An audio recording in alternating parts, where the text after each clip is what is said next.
High carbon culture. High carbon culture. High carbon culture is cafe lattes in throwaway cups with plastic lids. High carbon culture is flat whites in biodegradable cups with biodegradable lids. High carbon culture is seeing care for the environment as a matter of personal choice. High carbon culture is advertising. High carbon culture is those little black plastic bags for picking up dog poo. High carbon culture is the widespread dissemination of misinformation. High carbon culture is spreading that disinformation to stay in profit. It's advertising. Advertising. Advertising. High carbon culture is Tinder over tenderness. High carbon culture is always running out of time. High carbon culture is being proud of always running out of time. High carbon culture is COVID in care homes. High carbon culture is in trouble. We're collecting lots of examples of high carbon culture, and we would love to hear yours. High carbon culture. High carbon culture.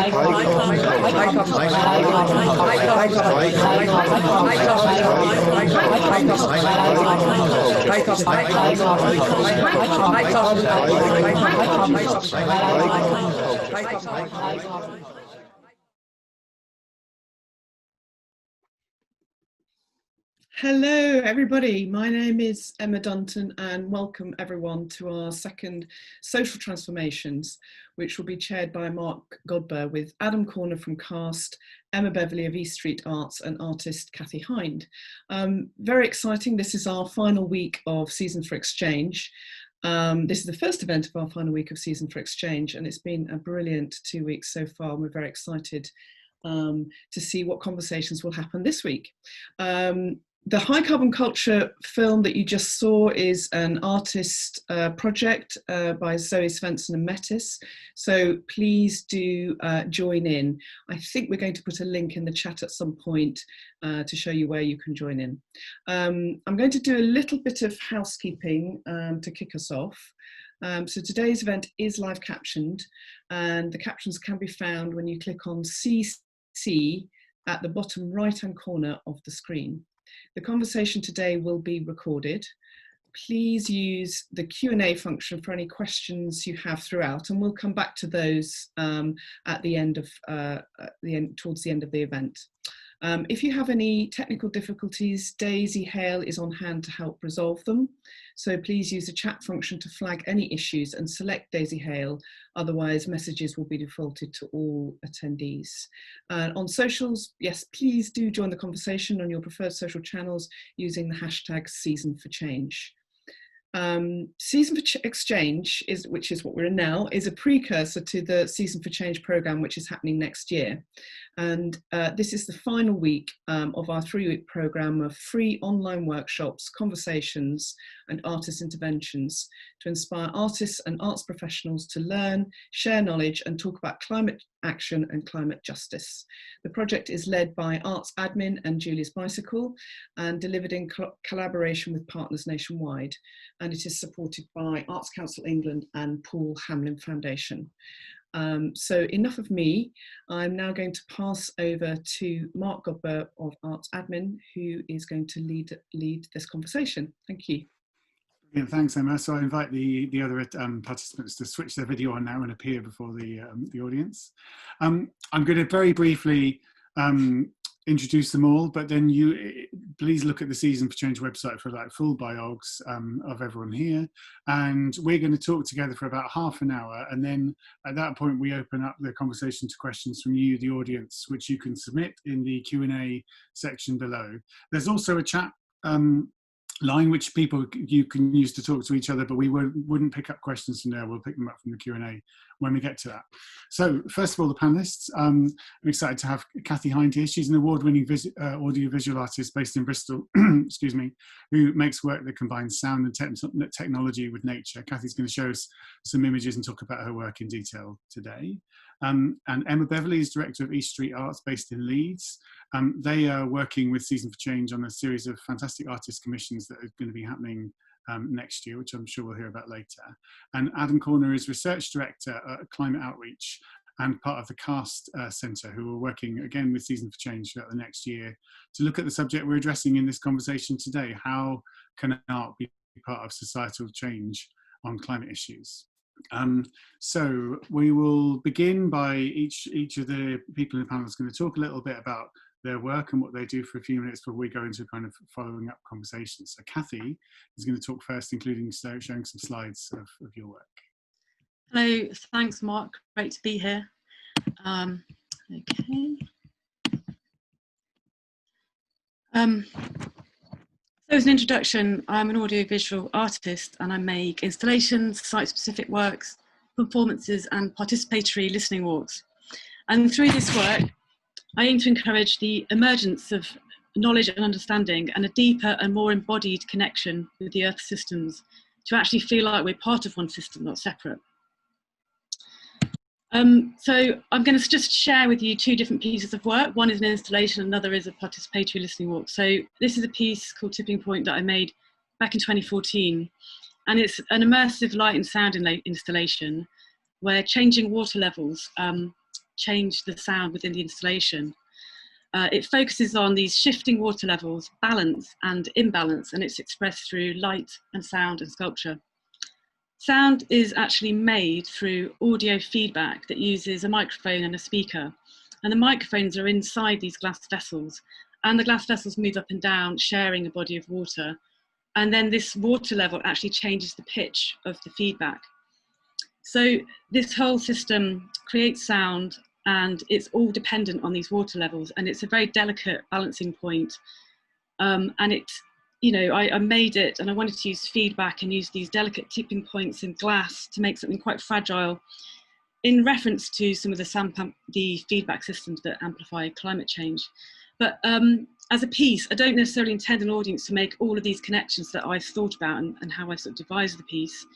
It's not about communicating a really specific message. It's got subtleties and ambiguities, and I want people to read it in different ways. But the main thing is that I want it to be immersive and for it to be a space for contemplation and for paying attention. And maybe to come across thinking about water levels changing in a different frame of mind. So that's an example of an immersive kind of light and sound installation. And then following on from this piece, that's just a closer shot. Following on from this piece, I made, starting in 2015, a series of what I call deep listening walks. And this first series were in Glasgow and followed a whole series of different streams, which are called burns in Glasgow, in Scotland. And so I invited people to follow specific burns, which might take a whole day. And we stopped off at various different points to listen using underwater microphones called hydrophones. And this was very focused listening. We were tuning in live to our surroundings whilst physically connecting to a body of water together. And it was very contemplative and still. And there were long periods of time where we were listening attentively and not talking to each other, but were still kind of connected through this joint listening experience. And there were reflections and sharings that happened as we meandered and followed one part of the burn to the next. And through these walks, which also took a long time, we discovered different unusual parts of the city that we may not have ordinarily explored. And we also had to circumnavigate various blockages to the burns where they were culverted. And it brought about a kind of durational, experiential way of understanding how these water bodies have been affected by urban development. And one of the things that kind of grew out of these walks, these listening walks, were local appeals to daylight a burn that ran underneath a park in Glasgow. And this was trying to petition for it to be opened up, to let it breathe, which does actually really help biodiversity and alleviate risks of flooding. So that was one of the sort of follow-on things that happened from these listening walks.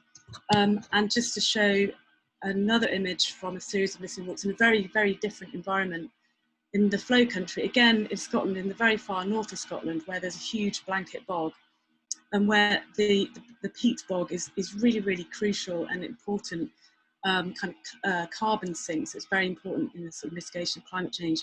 And the water level and water saturation of this area of blanket bog is really crucial for its upkeep and for it to remain healthy and to remain being a carbon sink. And so there's all kinds of conservation happening in that environment to help maintain these water levels. And I wanted to take people local to that area on listening experiences where we listen to the water within the blanket bog together. And again, these are very long durational listening experiences, and I wanted people to listen actively together for long periods of time.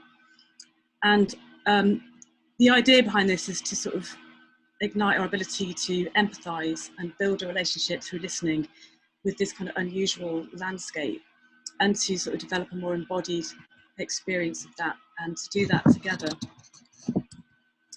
And this year, I wanted to do a series of listening walks along the River Froome in Bristol, where I live, but I wasn't able to do that in lockdown. And so I started a series of investigations and experiments, and I decided to approach it by calling it a collaboration with the River Froome. And this involved listening, and also I've been making 60mm films by exposing sediment from the river itself onto the film. And that's an ongoing kind of investigation, but yeah, that's kind of what I wanted to share. And I sort of hope some of these works, especially in the participatory nature, help bring about this kind of more embodied.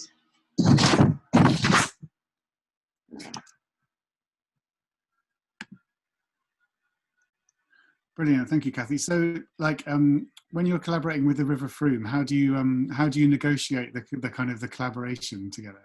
Well, I'm yet to really fully discover what the river thinks about it and what the river's getting out of it. But I think it's just more to do with my frame of mind and how I'm approaching it. So, yeah, I've been taking some sediment from the river and exposing it on film, like I said. But I'm actually working up to trying to take these unexposed bits of film right into the river at night to expose them. So I'm not taking anything out of the river. I'm kind of being within it. So yeah, I'm exploring that as an idea. Nice. Yeah, I like it. All right, great. Next, we were going to ask Emma Beverley to talk a bit about the work that you're done and are doing at East Street Arts. Yeah, hi. So I'm Emma. I'm a co-director at East Street Arts. East Street are a 26-year-old artist-led organisation based in East Leeds, specifically in the neighbourhoods of Bermontoffs, Mabgate and Lincoln Green. We've got 3 permanent buildings in those neighbourhoods. The first is called Patrick Studios, which is about 35 artist studios and a project space. Another space called Convention House, which has live workspace and workshops for local community. And then we also run the Art Hostel, which is a fully functioning backpackers hostel designed and led by artists that has its own circular economy. We also run 100 meanwhile leases across the country, where we work with local landlords and authorities to make use of empty properties. So what we do is we create affordable studio and presentation space for artists and community groups to take over those spaces. We also advise local authorities on regeneration and anti-gentrification processes and support artists to learn about how they can avoid being complicit in gentrification in the neighbourhoods that we work in. And we centre supporting artists and our neighbours' livelihoods in everything that we do. So our Season for Change programme will see us bring together science, art, activism and our local neighbourhoods to create interactive public artworks in response to post-industrial neighbourhoods that are likely to be disproportionately affected by climate change. We want to produce a programme that recenters the climate change narrative within the communities most impacted by its outcomes. So that's going to look like building a tiny house where people are invited to stay overnight and live within their means, installing a sculptural artwork that produces energy, needing to power some of the other artworks in the programme, ceramic workshops with local residents to explore migration, identity, power structures and how these collide with climate change, and a communal bathing space that functions as a musical instrument, a performance space, and is inspired by biophilia, neurodivergent design and sustainable business practices. We're also going to be working with our local authority to engage residents in their plan to be carbon neutral by 2030, offer Zero Carbon Britain training to residents, go on tree planting hunts with a group of neighbours as part of the White Rose Forest strategy, and set up various events and activities where people can learn about retrofitting, the science behind climate change, and the steps that they can take in their local area to get involved in direct action. We care quite deeply about creating fun and imaginative ways of involving our neighbours in climate action. That's really important to us. And for us, we think that artists and makers are big thinkers who offer a different and imaginative approach to finding solutions. So we think that the more opportunities there are for artists and scientists, engineers and activists to work together on finding those solutions, the more people outside of those groups who want to get involved in climate action too. That's brilliant, thank you. No, I'm really looking for, and so we were looking forward to seeing those projects happen from next year, isn't it? Hopefully, like yeah, all of the things. April, and I should say the artists who we're working with as well. So we're working with Wando Abitsi, Xavier D'Souza, Nicholas Henninger, and Jake Crushell. Great, brilliant. All right, so we'll move on to Adam. Adam, it would be good to hear a bit about the work you've done through climate outreach and CAST as well. Yeah, sure. Hi everyone. Good to be part of this conversation. And I work for Climate Outreach, so we're a charity that specialises in public engagement with climate change, and we're one of the sort of founding members of the CAST Centre. And the CAST Centre is all about social transformations, putting people at the heart of the transformations that we need to undergo as we move forward from here. And we talk a lot of climate outreach about building the social mandate for climate action, basically. So yes, it's about technological change. Yes, it's about putting the right economic levers. Yeah, you need the global policy frameworks in place. But all of this comes down to people and the social transformations that sit underneath all of it. As well as that sort of social science work, I also write about music, and recently have written a few pieces and interviews with different artists and musicians, specifically about the role for musicians and music in facing the climate crisis. So I'm really interested in it from that point of view as well. And we talk a lot about sort of deepening public engagement. Levels of concern about climate change are at pretty much historically high levels, and that's been quite resilient to the COVID-19 pandemic, reassuringly. So we sort of saw at the end of 2019 this amazing energy that we all felt around climate activism and the school strikes and Extinction Rebellion, but it was everywhere. It was, an escalated kind of scientific urgency in the discourse there, politically as well, declarations of climate emergencies, and that's kind of stayed at a high level public concern. But arguably, that's kind of only one piece of the puzzle. We know that, behaviour change, sort of meaningful engagement, supporting perhaps policies that are a bit more challenging, it's not just resting on consent. So it's all about sort of deepening that engagement from there. And that's where I think, art and the kind of creative spaces have a really obvious role to play, because they're a place where you think and where you deepen your engagement with a whole range of different issues.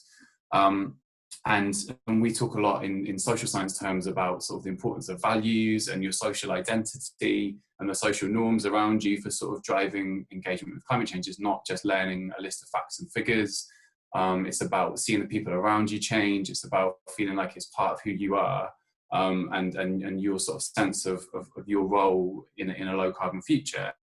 And I think if you get your identity and your values partly from a kind of creative cultural space, then art really is a kind of strong forum for engaging on sustainability. And I mean, it feels to me like there's sort of three ways really what in the kind of art can be affecting climate change perceptions. One's kind of operationally and functionally around artists' carbon footprint and seeing people in the public eye or that you identify with taking action. That's powerful. The content of campaigns is another way, but we know that there's quite tricky territory around, messages in art in general. So that's not a straightforward one. But then I think there's just something more opaque around a sort of not instrumental sort of influence, but it's more around sort of filling that cultural silence that would otherwise be there, and hearing the right sort of cultural social cues around you. That's, I think, probably where art has its greatest impact, even if it's hardest to define. Brilliant, thank you. That's a lot of fuel to kind of think through straight away. I was going to ask first of all, like a question about we're broadly talking here about how can art affect people's perception of climate change, and we're trying to look at what the work that we've done, we've talked about in that context. But a specific question I've got, and you have asked, Adam, you've kind of started to answer that a bit already, is when we're doing art making, when we're being artists or making art, what can we do that other people can't? How can we drive forward kind of pushing change on climate change through, what license do we get from being artists, I guess? Kathy, I was going to ask you that first. I think it's something that I touched on earlier, where I think we have the scope to be, I was going to say ambiguous, but I think it's about sort of creating and being playful and creating spaces for people to input where it's not necessarily a right or wrong way to do that. I think there's sort of like a way of perhaps opening spaces that are accessible and for imagination that might be hard to do in other sectors. Yeah. I was going to ask, maybe this is slightly not fully related. I was going to ask a little bit about the work that you've done with the did you call it deep listening? You called it. Yeah. Like when people are using the microphones and listening kind of individually, how does that operate? Like, how do you operate collectively when you're doing that kind of work? Or how does that? Because it looked like a collective act, even though everyone's in their own like headphone bubble. Like, how does? Well, actually, I've done it in various different ways, but most recently I did it with one hydrophone and wireless headphones, so we were all actually listening together. So there was a sense of being connected to the water body from the hydrophone, and then also being connected to each other because we were listening together. And also the kind of ways in which we moved around some of the structures actually impacted on our listening experience, so we were kind of affecting each other's listening. And when you do listening events like that, do you organise, or does it just happen anyway that people have like a long conversation, a long kind of reflection, or is it the process itself that kind of is the relationship between the people? Like how? Well, I think the process and doing it together does actually stimulate the conversation, because it's like, I think there's something about the long duration of the walking as well, from one space to another, and the focus on listening for longer durations. I think there's also this kind of encouragement to, through the long durations of listening, is to kind of pay attention to really minute details. And I think there's something about, paying attention to something that's kind of quite small, that's usually hidden, that we're not normally sort of prioritising, you know, has got all kind of a whole other set of kind of metaphors for thinking about, you know, degrowth, or like thinking like locally, or those kinds of ideas. Great. Emma, I was going to come to you with that kind of question about like when you're working with an artist to create a space, like does that facilitate something in the communities you're working in that they might not get otherwise? How do you feel that like, is that maybe that's too simple a question, but yeah, I think I can speak a bit to that. I guess when Kathy was speaking then, I was just thinking about the question that you'd asked as well. I was reflecting really recently on something that's happened in our local neighbourhood, which is where lots of bike routes have been put in across Leeds, which is a really great thing. And they all give direct access to the city centre. But right on the outskirts of the city centre are the inner city neighbourhoods. And so people who are in walking distance to the city centre, they're blocked off by lots of different big roads and things like that. But for them, something that's happened in terms of the campaign around it is there's been a bit of a backlash to these bike routes, because it's meant lots of construction work and no consideration for what those residents' interactions are with those cycling routes. They're definitely there for people who live in the more suburban areas of the city to access the city centre. So they're a pathway and a cut through rather than a solution for those neighbourhoods. And I think that it took people by surprise a little bit, the fact that people were quite unhappy about the way it had been approached. And one of the reasons why we love working with artists in our neighbourhood specifically, but in general, is because they provide a different way of thinking about things or approaching things. And we see that a lot in the regeneration work that we support with different cities across the country, that their approach to consultation is actually, it doesn't work. They get less than 1% response to planning applications. And a lot of the things that we're trying to do is support those local authorities think differently about the way they engage with people.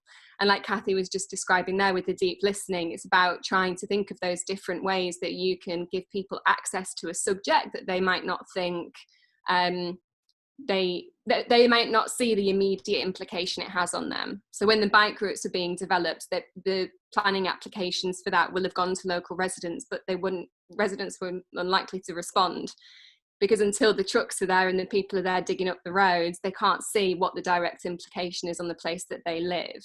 And I think that the kind of projects that we're trying to produce as part of Season for Change, but beyond that. And the reason why we love working directly in the public realm as well is because it gives people that immediate impact of this is on your doorstep. And particularly with climate change narratives as well, I think that quite often when you see like images around climate change or climate action that's being done, you either see like city centre action in terms of protests, or you see rural based activities. And it's very rare actually that you'll see things ongoing in inner city neighbourhoods. And actually they're the places that are the most affected when you look at pollution and when you look at statistics around the impact of climate change on residents. So I think there's an opportunity there for artists to work directly in those neighbourhoods to help identify what the impact is on them in a really immediate way. Yeah, it's a really good point, because I think like there's been for too long, like climate has been identified as being about nature, which actually really relates to a kind of middle class idea of kind of good. Like maybe that's a simplification, but like if you're telling the story about a kind of positive life in that way, you're closing it off to a huge number of people. Yeah, I guess it's just like, you know, like if bike routes are going to be set up in a place, how many people in that particular place that are really impacted by the roadworks it's going to create ride a bike or have access to riding a bike, and what are the programs that can be put in place in order to get people access to riding it. It's that kind of linked up thinking, I think, that sometimes an assumption is made about the positivity of something that can be seen as like a climate change action, like encouraging people to cycle, but a lack of understanding of what the implication is that on residents who might not directly be involved in it. Yeah, Adam, come in now. Yeah, I mean, I very much agree that I think that there's been a real lack of attention paid to the visual stories that we tell on climate change, basically, and that's at a kind of big global level in terms of distancing it with lots of pictures of ice shelves and polar bears, and even the solution stories I think have often not had people in them. They've often just been big arrays of solar panels or wind turbines, and what you don't see is the people, the humans. And it's kind of something that we've been advocating for at Climate Outreach. One of our big projects, big programs is called Climate Visuals, and it's all about using climate change photography in a way that is essentially like situates it sort of in the here and now for people. It shows a more diverse range of people. It's kind of like real people, relatable people to a much wider range of audiences. Because, you know, if you don't see yourself in the story, then that's a problem for feeling like you're part of it, or that you'll benefit from all these amazing things coming down the line about, you know, building back better and green recovery. It sounds good, but, you know, how's it going to benefit me? Is it going to be other people that get this? Kathy, you want to say something? Yeah, you were just also picking up on this kind of like those huge chunks of ice melting and these kind of sublime photos and how that feels so distant. And just then reflecting back onto one of the listening walks we did recently, and they're always, you know, with people local to those areas. And we went to the Bristol Harbour, and we actually had a chat with the harbour master as well as doing the listening. And Bristol's got the second biggest tidal range in the world, and we just saw all the structures and, you know, huge things that were in place to kind of manage these huge tidal ranges. And nobody was really not many people were really fully aware that every single day when the tide changes, loads of management has to happen to stop the city flooding. And if the harbour emptied, then the city might collapse because the water keeps it holding up.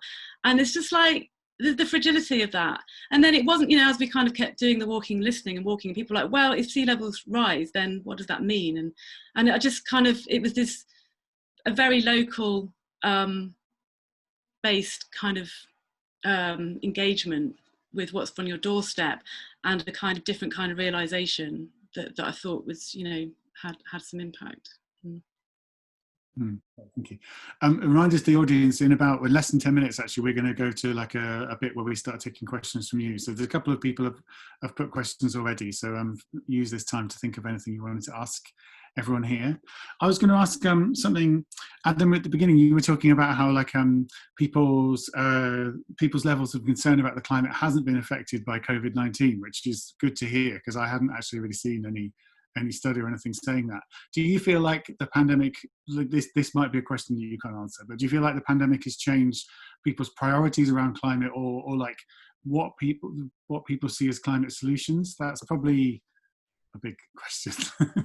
Yeah, I mean, I think there's a temptation to want to have a kind of a simple story that can describe what's happening to us right now, around our climate perceptions in terms of how they've been impacted by COVID-19. And I think you can look at the kind of top lines from surveys and see that, thankfully, because we have been here before, where concern levels have been dropped off by the last global recession, and sort of the taking away of political and media attention really impacted public concern, and it didn't come back for quite a few years, and it was a big problem.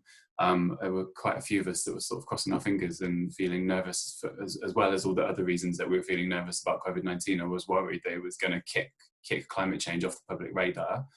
And it doesn't seem to have, and there's this idea that we've sort of got like a finite pool of worry, that we can only care about so many things at the same time. And I mean, I think it has an intuitive sort of meaning and a sort of slightly more social scientific one as well. But it makes sense, that if you're worried about what's in front of you, that you can't also take on board these more sort of seemingly abstract and existential things. But I think what it's telling us is that actually climate change has moved over the last decade through all the energy and the efforts of scientists and campaigners and artists, pushing for it to become something more real, and more like embedded as a risk issue. And our sort of mental model of what this issue is has gradually started to shift, thankfully, to the point where it doesn't get kicked out by even something unprecedented like COVID-19. But I think, just to be slightly less positive about it, I feel like that's a bare minimum. Like, that's the starting line. We really, really absolutely have to have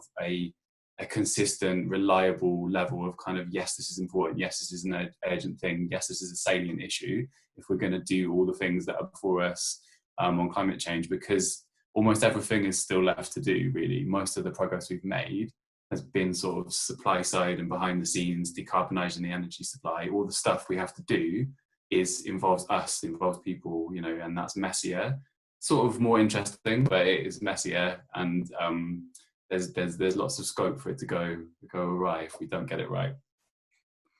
It's always good. It's the like a bit of positive, bit of negative. You have to have both. Related to COVID, I was going to ask a question. Kathy, I'll ask you first. Like, what's been your experience of like presenting work as an artist in 2020, and do you feel that has changed? Like, specifically, do you feel like it's changed this? If you have a mission about your work informing people's relationship with nature, or having a more positive approach to climate change, like, can that still happen in the circumstances that you're working in now, or that we see in the kind of medium future?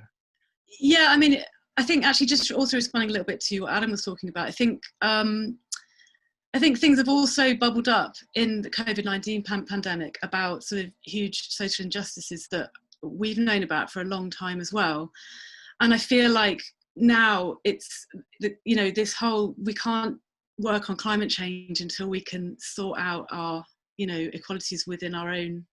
I mean, we need to do both together, and I think that's become much more prominent, that they're really not separate. And we know that, but I think it's much more like dominant in the sort of like way that things are spoken about. In terms of my own practice, I think it's been really interesting because I usually travel a lot, and I've been trying to sort of find ways of doing the work that I do and travel less. So, be careful what you wish for, but then that has fully happened. But I found it really super interesting to think about how we can operate locally and really sort of pull together like within our local communities, but also it's become different avenues of where you can keep a kind of maintain a really good conversation internationally. And that's the thing that I think is really super important, not to be sort of too bubbleized locally, for want of a better word, but to sort of maintain those conversations and exchange of knowledge and ideas and imagination through the whole world. And I think that it's more acceptable now to kind of, obviously what we're doing now, to turn up and make presentations on, digital platforms. Of course, we all have to acknowledge the kind of different sort of energy expenditure of the higher amount of, digital online kind of traffic that we're producing. But I think there's a lot of questions with how we go forwards in the future in terms of working as communities more locally. That's great, thank you. Emma, do you want to, like, how are you working in a crisis? How long's a crisis for? Do you know, the question I've got. I feel like the 2020 is the longest year ever. I don't know. I don't know about responding to that, but I guess just something picking up on what Kathy has just said then as well about this kind of like localized and then the global element of the conversation. I think something that I'm really excited about to try and unpick more through this program is, you know, in our neighbourhood there's over 75 languages spoken, and so there is an international context very, very locally, and that also means that there's a real difference of experience in relation to climate change as well. And like I want to learn more about how to be able to capture and cultivate that a bit more. I think that sometimes when we talk about the kind of international global picture, that can sometimes, again, it's that like big thing, but the big actually exists really, really locally with our neighbours. And I something that I'd quite like to get to grips with a bit more is how to explore that international global context, but within a really localised way as well, because I think the two come hand in hand, especially with this subject. And I think that, again, as well, that kind of links to the notion about the inequalities in our society, and that's a global conversation too, but again you can see that playing out really, really locally as well, and they are really interlinked and connected. You can't speak about them separately. Yeah, and I think we need to find, like, we need a bit more, like, we need to find ways to kind of reconnect to solidarity nationally or internationally, because we're all getting reduced into these units of, like, you know, different regions and what tier you're in, or the national statistics around climate. Like, we are losing, we're bubbling ourselves, like you were saying. So Emma's going to come in a minute and kind of bring the questions to the audience, but I just wanted to make sure that if there's anyone else wanted to add anything following the questions we've already talked about, has the slot now, otherwise Emma will come online and give us more questions. Okay, Emma. Hello. That's so interesting, the conversation. What did you say, Kathy? Listening to the water of peat bogs to ignite our ability to empathise. I thought that's just lovely, that idea of, I think it's such an important issue around neighbourhoods and climate action locally, and making it, you know, making it real. And Adam, you talked about the visuals that are used, the sort of nature visuals, or as you said, images without people in it, you know, when you see images about climate change. And yeah, I think there was so many, that was really interesting. So what I'm going to do is, I think we do have some questions here, which is great. We've got over 90 people watching and joining this conversation, which is just fantastic. So we've got a few questions here. A question for Emma: with the amazing sounding projects that you're running in Leeds, how do you ensure that the projects create a dialogue with the public that is sustained for as long as possible? Yes, that's the primary purpose of it, right? I think for us, that's why it's really important that the programme that we were producing, that obviously has artists at the heart of it, with kind of central commissions that we're doing, that they're directly connected to the longer term strategies. So that's why we're making sure that the local authority, with their 2030 commitment for being carbon neutral, are involved in it. It's why we've got the White Rose Forest strategy working with us. But another part of the context of this programme that I've not touched on is that East Street lead on the neighbourhood plan for our area, and we are developing a forum at the moment of local residents who will lead on developing a plan that has a real direct implication on the regeneration that can happen in the area, and climate change needs to sit at the heart of that. So for us, this season of work that we'll do in April is like the jumping off point for a couple of years worth of work that ends up actually in developing a strategy for the area. That means that any planning applications that happen have to pass through it. So it's putting residents directly in the in the conversation about what happens in that place. And actually the the other side of it too is that there are people in our neighbourhood who are doing this work already, and there are really brilliant activists in the area as well. So we're trying to form the programme at the moment, and the best way to facilitate it, but we're involving those activists in order to be able to talk about the work that they're doing as well locally, so that people can get involved in the direct action side of things if they want to be. Oh, that's brilliant. So it's a sort of real sense of shared ownership as well. Everyone's involved in the neighbourhood planning. That's incredible, actually, that has to pass through before anything goes through at the higher level, that it has to go through the local community, and that climate change is at the heart of that. I think that's really yeah. The thing about neighbourhood plans is that they aren't, there's loads of them. They were passed by the Localities Act in 2011. What's interesting about them is that obviously if you're in like a town that has a parish council, and you already have like a level of local democratic setup, but again, the inner city neighbourhoods that we work in, they often don't have, they're not towns that don't have parishes.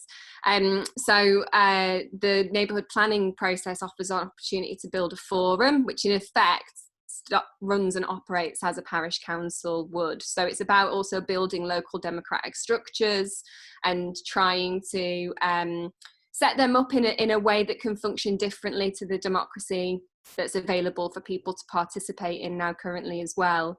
And it also offers a unique opportunity for people who can't participate in democracy through voting to be able to participate in the neighbourhood plan. So it also offers an alternative way to get engaged as well, which is why we wanted to set that one up. That's fantastic work, really is. That sounds absolutely brilliant. Okay, so I have a question here. Let's have a look. I've got a few questions, in fact. Okay. Any recommendations for ways that an independent artist can engage in a participatory way with neighbourhoods? I think, that's very much an area that you're involved with, Emma. But Kathy, do you have any thoughts about that? How can an independent artist engage in a participatory way with neighbourhoods? Well, if I was in Leeds, I'd want to work with Emma and East Street Arts. Awesome. I think that'd be a brilliant thing to do. You're in Leeds, you know where to go, yes. Yeah, I think also what Emma's just kind of demonstrated, there's a lot of strength in partnerships. And I'm usually part of some kind of DIY artist collective, wherever it is I'm working. And so I am part of a collective, and it's very much sort of emergent, grassroots, like artists, a non-hierarchical kind of structure, but we support each other. And if we want to try and do things and engage with people, then you know, we help each other kind of run things. So I think it's important to kind of you know, make some partnerships. Yeah, I mean, as you were saying, the international is important to an artist as well, but actually Absolutely. where you are, that's really important, isn't it? The sense of where you are in your neighbourhood and engaging with that. Is really key. And how to do that? Well, if you had an East Street Arts in every well, we have got plenty of really. I was also going to say, one of the funny things that kind of came up with especially doing the Glasgow listening walks, where I was out like loads with lots of different people and on my own listening. If you do set yourself up with a hydrophone and some headphones, then lots of people are going to come and ask you what you're doing, and then you can let them have a listen, and people are really fascinated. So I mean, that helped me. That always works. Do something slightly strange in public. When people are doing strange things in public, people come up and ask about it. Exactly. So just as an independent artist, do something a bit unusual in the public arena. Okay, we've got a few questions here. How do we find the perception of climate change varies in different ethnic groups? Adam, is this something that you? Yeah, it's a good question.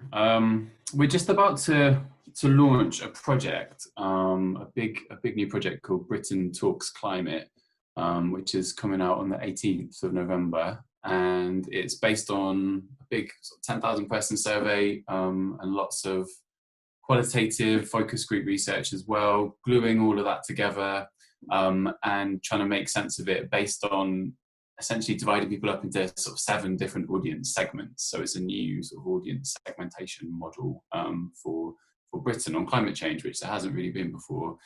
Sort of segments based around people's different values, sort of worldviews, and kind of political trust and engagement as well, whether people feel represented, whether they feel heard.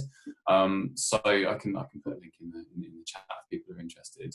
And one of the questions that we've tried to dig into a bit in that research is to look for differences between people with different ethnic and cultural backgrounds, people from different geographical backgrounds. It isn't actually the sort of doesn't tend to be the main driver of what's predicting the differences between those 7 different groups. So it does tend to be more about people's values, sort of sense of like social identity, and they cut across, you know, ethnicities in all sorts of ways as well. But that all being said, I think there's a very obvious need which was there before Black Lives Matter's sort of, you know, hit mainstream consciousness in the way it has, but it's certainly there now, to make sure that climate change and the environment doesn't remain, if it was and if it has been, a kind of, you know, a middle class white domain, or to be perceived as that. You know, it's both. It's the substance and the perception of it, I think, is really important, because it's fundamentally something that affects everybody, and it proportionately affects some people who should have, you know, even more of a voice.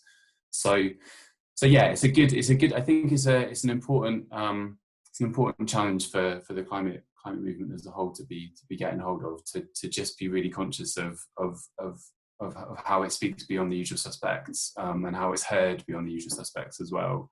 I think there's been perhaps a little bit too much comfort with sort of standard environmentalist messages that can just talk over people's heads without meaning. Really, you know, we talk about things people can do to cut their own carbon footprint. It may not apply to all sorts of reasons. You know, it's take flying, for example. It's a small proportion of people that take most of the flights. If you're saying fly less to people as a message, you better know who you're talking to, because a lot of people don't fly at all or do it very irregularly, and that's not, you know, not a fair message to land. And that sense of fairness is really crucial, I think. You know, if we're going to transition, it speaks to what Kathy and Emma said about the health inequalities that have been revealed by COVID-19 are going to be there front and center for climate change, and they have to be dealt with.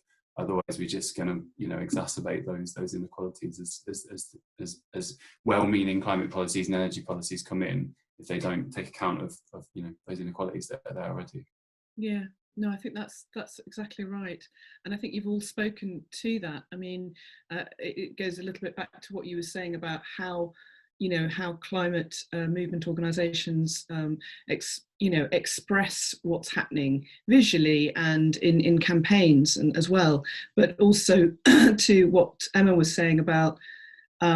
You know, it's all very well putting bike lanes in, but some people don't use bicycles. I mean, it's like understanding that this is for everyone. This will affect everyone, and that's an important thing to be addressing. Okay, we've got quite a few questions here. While concern about the Earth crisis hasn't seemed to have dropped off as a result of COVID-19, the action that groups such as Youth Strike for Climate Nottingham, of which I am part, are very limited. What can we do as a group to reach more people, encourage more dialogue, when it is not possible for us to meet up in person and connect with people in person? Yes, I mean, this we have touched on this, haven't we? How can we reach more people and encourage more dialogue when we're in the current situation? And as Emma said, can someone please tell us how long this is going to go on for? But I think it's going to go on for a while yet, and we're not going to go back to what we think of as was the normal right before. So Emma, maybe you could talk to that question. Yeah, I'll give it a go. I think that there's lots of different ways to do it. It depends what resources you've got access to, I guess, is the first thing. So if you're like a voluntary run group and you don't have a budget, then you're going to be more limited actually on what you can do in terms of communicating at this time. I think though some different things that we've tried at East Street is we're trying as much as possible to experiment with postal activities at the moment, just because we do have an issue with access to the internet in our neighbourhood and people having the correct devices to be able to engage in events like this, for example. And they're coming back like leaps and bounds. We're doing different things like putting stuff into kids' backpacks for parents. We've just set up a neighbourhood zine, which we're going to have a climate change edition of next year, that's being distributed to about, at the moment we're reaching about, the population is about 10,000 people, and at the minute we're reaching about 5,000, but we'd like to get that higher. We've also tried out different activity packs, and some of the artists that we're working with as well, like Wando is going to be looking at doing these like DIY at-home ritual packs that we can send to local neighbourhoods. So if people can't come and participate in her installation physically, that they can do it from their homes. But I guess the main thing that for me that I've learned over the last 6 months about these different types of activities that we've been trying to do, trying to have that kind of that physical contact and not just relying solely on digital interactions, is we should have been doing this anyway, because actually when we look at the health data, for example, in our local neighbourhood, we've got quite a high proportion of people who can't leave their homes. And actually working in this way as well gives us access to more people who wouldn't come into our buildings or wouldn't go to the spaces that we've got activities happening in anyway. So it's been a big learning curve in that sense, because I reckon we've met a whole new range of people who, if we hadn't have started to look at different ways of doing it, we wouldn't have otherwise. That's been a big learning curve, I think. That sounds like that's an interesting answer to that question. But you know, it's very difficult to know exactly the right way to tackle these issues. Actually, someone mentioned on the back of the question to Adam that I put to Adam, Anne Hayes says, we were recently joined by a member of the South Asian community who said if he felt the engagement in climate change by his community was non-existent, as a comment from someone who's watching this at the moment. And here we have, how can art exhibitions avoid preaching to people who are already familiar with climate change? Is the first step to take these art pieces out of the existing institutions like museums? I think that most of the work that, I mean, obviously, institutions like museums are not necessarily welcoming places, although they can also be very welcoming depending on how they've been set up. But I think that the work that we're talking about here, Kathy's work and the work that East Street Arts are doing is very much not in institutions, which is and the whole idea behind Kathy's work and Emma's work, I think, is that it's in the locale that it's in the community, or it's near that river or whatever. So I think in a way with that question you sort of answered your question, and the manifestations that that have been talked about here are showing that can work. So I think we're almost at the end here. I think let's have a look, see if there are any more questions. I can't do all of them. Mark, were you going to say something? Adam was just wanting to say something, I think. Oh yes, Adam. Oh, well, I mean, it's just interesting to reflect, I think, that these kinds of challenges and barriers and the ways to overcome them they're not only unique to kind of creative spaces. I think like we have very similar conversations with, say, the Intergovernmental Panel on Climate Change authors and the scientists who also, you know, the advice would be, do take it out of those kind of elite institutions where you're only going to get some kind of people engaging. Don't make it a university lecture theatre. Go out to where people are. Make a big effort to think, where's my starting point? You know, like I know all this science, but where is my conversational partner in this starting from? What are their interests? How can I tell a story that's authentic? You know, it's about them as a person as well. It's about them as a human, not just as a scientist and a fact robot. But to talk about why they care about this issue, and to kind of engage at that more social level, because that's how all of us engage, you know, whether it's science or art, I think. And it's you know, underneath all of that is the same logic and set of principles of trying to engage in a way that is kind of human, rather than sort of just data driven. That's a good point. It's a very good point. And actually, with the pandemic, I mean, I suppose, you know, it's horrible, but I suppose this, one silver lining might be coming out of this is that people, I know there's been a real rise in people connecting with their communities and engaging more with their local communities as well. Some people were already very engaged with the local communities, but others might not have been, particularly in cities. And getting to know your neighbours might be something that I know that people have said there's been a real rise in people getting to know people up their street. I'm not sure that really, I don't know why that was relevant, but it just came to my mind. Okay, so Mark, do you think I think we're probably coming to the end now. It's a few minutes before 5 o'clock, so I think we've got quite a lot of people engaging and chatting here, which is just fantastic. Someone is saying, great idea being involved with the neighbourhood plan. What an astonishing level of reach, well done. Yeah, some really nice questions and chat. Thank you very much, everyone, for joining us, and particularly big thanks to Kathy, Emma and Adam for taking us through this really interesting, complex, big questions that are quite hard to get your head around, but at the same time so relevant and so important right now. And Mark, thank you again for chairing so brilliantly. Thank you to everyone. Thank you for everyone for joining in.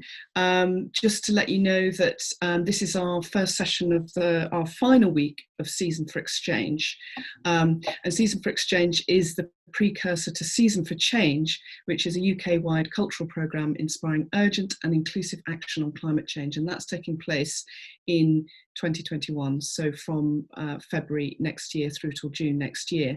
So please sign up to our newsletter and mailing list to keep up to date on the programme, and most importantly, sign up to find out how you can join the open programme in 2021. So we have a series of commissioned artists, we have partners like East Street Arts that we're working with next year, but there's also an open programme which is open to everyone. So please do get in touch and on our website to find out more.